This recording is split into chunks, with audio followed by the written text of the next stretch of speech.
May isang simpleng kwento akong ibabahagi sa inyo na yun lamang ay nasaliksik ko sa mga balitang kumakalat tungkol sa Los Angeles.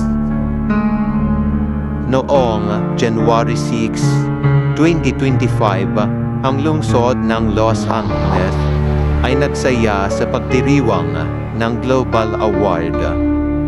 Ang kadanapan ay nagtipon sa mga kilalang personalidad sa mundo ng sining at negosyo. Sa pagtatapos ng seremonya, isang botohan ang isinagawa kung saan tinanong ang mga dumalo. Sino ang dapat ituring na Diyos ng mundo? Ang resulta ay nagpapangon ng mga kontrobersya. Ang mga mamamayan at makapangyarihan ay nakakuha ng 13 points. Samantalang ang konsepto ng Diyos ay nakakuha ng 0 points. Ang pagkakaisa ng mga dumalo ay nagdulot ng malaking pagkabahala sa mga mananampalataya. Makalipas ang ilang araw, isang malawakang sunog ang nagragasta sa buong lungsod ng Los Angeles.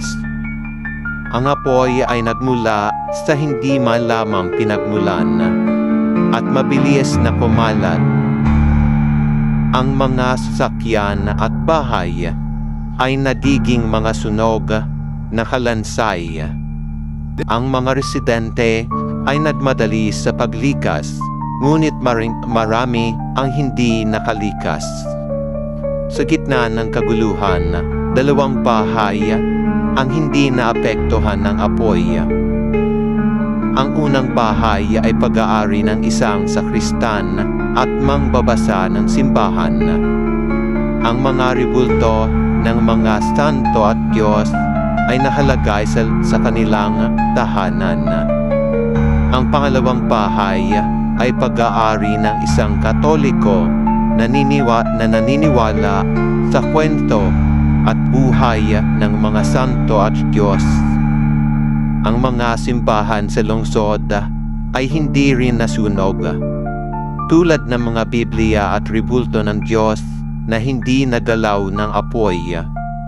Ang mga larawan ng mga sunog na lugar ay nagpapakita ng mga Biblia at rebulto na hindi nasunog. Ang sunog ay nagtagal ng 7 araw.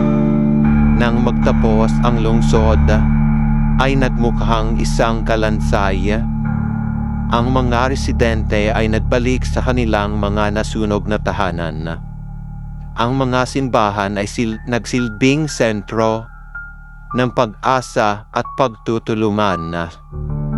Ang kwento ay nagbigay ng mensahe. Ang pagkakaisa at pagtutulungan ay ang susi ng pagharap sa mga hamon. Ang paggalang sa mga pananampalataya at tradisyon ay mahalaga sa panunumbalik ng pag-asa. Ang Diyos ay mahirap kalaban, madaling kasundo, ngunit iba kung maging kalaban. Mahirap tanggapin na ang Diyos ay kaya tayong saktan bilang isa niyang nilalang. Ngunit kung tayo ay ating sinasaktan ang ating Panginoon, tayo ay kanyang hindi igagalang at pahihirapan gamit ang kanyang mga kamay. Isang malawakang wildfire ang nangyari sa Los Angeles nang dahil lang sa Global Award na botohan ng mga santo o Diyos na kanilang kinilala. Ating kilalanin na ang ating Diyos ay iisa, na ang gumawa sa atin ay nanggaling sa langit, hindi nanggaling sa pera o anumang kasangkapan na nanggaling sa Diyos.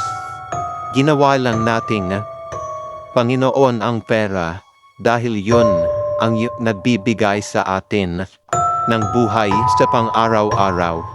Ngunit wala tayo niyon kung hindi natin iginagalang ang pangalan ng Panginoon.